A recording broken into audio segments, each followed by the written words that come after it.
नमस्कार शेतकरी मित्रांनो, जर तुम्ही हा व्हिडिओ पूर्ण पाहिला नाही तर तुमचं सरकारी अनुदान हातातून जाईल आणि तुमचा अर्ज रद्द होऊ शकतो आणि हजारो रुपयांच्या मदतीपासून तुम्ही वंचित राहू शकता।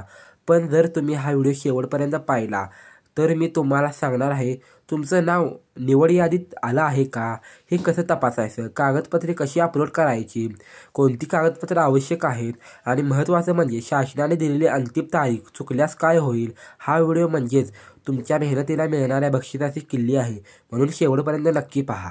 मित्रांनो, महाडीबीडी कृषी यांत्रिकरण योजना ही फक्त एक योजना नाही, हा तुमच्या जीवनमान बदलण्याचा प्रवास आहे। सरकारची पुढील उद्दिष्टे आहे शेतीत आधुनिक साधनांचा वापर वाढवणे, शेतकऱ्यांचे कष्ट कमी करणे, वेळ वाचवणे आणि उत्पादन वाढवून उत्पन्न दुप्पट करणे। आजपर्यंत ज्यांना ट्रॅक्टर, रोटर, नांगरणी यंत्र, पेरणी यंत्र घ्यायचं होतं पण आर्थिक अडचणीमुळे थांबावं लागले होते, त्यांची ही सुवर्ण संधी आहे। सगळ्यात आधी तुम्हाला तपासायचं आहे की तुमचं नाव निवड यादीत आलं आहे का। तुम्हाला mahadbd.maharashtra.government.in या अधिकृत वेबसाईटवर जा, तुमचा अर्ज क्रमांक आणि पासवर्ड वापरून लॉग इन करा, कृषी यांत्रिकरण योजनेचा विभाग उघडा आणि यादीत नाव आले का तपासा। जर तुमचं नाव यादीत आलं असेल तर समजा तुमचं अर्ध काम झालं आहे, आता फक्त उरलेलं काम म्हणजे कागदपत्रे अपलोड करायची आहे। कागदपत्रे का अपलोड करायची हा तुम्हाला प्रश्न पडला असेल। कागदपत्र अपलोड करणं म्हणजे तुमच्या अर्जाचं शेवटचं आणि सर्वात महत्त्वाचं पाऊल आहे। तुम्ही कागदपत्र अपलोड केल्याशिवाय तुमच्या अर्जाची पडताळणी होणार नाही। पडताळणी न झाल्यास तुमचं नाव यादीत असूनही मदत मिळणार नाही, उलट तुमचा अर्ज रद्द होऊ शकतो। हे तसंच आहे जसं शेतातलं पीक उभं आहे पण तुम्ही वेळेत कापणी केली नाही तर ते वाया जातं।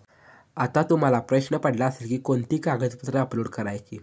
आधार कार्ड किंवा पॅन कार्ड किंवा मतदार ओळखपत्र, 7/12 उतारा आणि 8A जमिनीचा पुरावा, बँक पासबुकाची प्रत, खात्यात थेट पैसे जमा होण्यासाठी, जातीचा दाखला जर आवश्यक असेल तर, कृषी यंत्राचं कोटेशन किंवा बिल।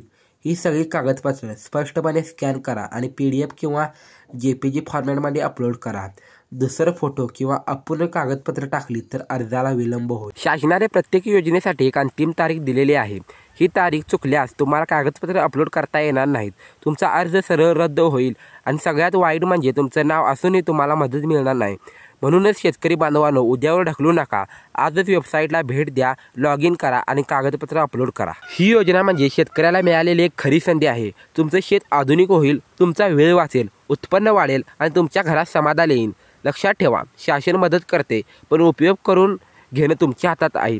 तर बांधवांनो, एकदाच पुन्हा सांगतो, mahadbd.maharashtra.government.in या वेबसाईटवर जा, तुमचं नाव यादीत तपासा आणि आजच कागदपत्र अपलोड करा।